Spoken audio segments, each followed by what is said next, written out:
In the Highlands area, deputies say an assault rifle was used in a drive-by shooting that hurt 2 people at a home with children inside. ABC 13's Alex Bozargian is live for us. And Alex, we've learned that's not the only act of violence in that neighborhood in the past few hours.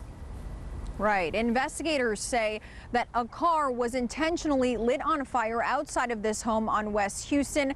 Hours later, it becomes the scene of this drive-by style shooting. Fortunately, those 2 children, 5 and 7 years old, are okay tonight. This is Sky Eye video flying over the scene around 4 p.m. You can see the sea of lights there. Investigators don't know how many people are involved in this, but they say a dark-colored car pulled up to the home on West Houston and started shooting. A man in his car was outside. He was hit, and a woman standing in the doorway was also shot. The kids were inside the home at the time, but they were not injured. Right now, detectives say those suspects are in the wind, and they're asking anybody who may have been a witness and can help them get out a better suspect and vehicle description to please contact them. Live in downtown Houston tonight, I'm Alex Bozargian, ABC 13 Eyewitness News.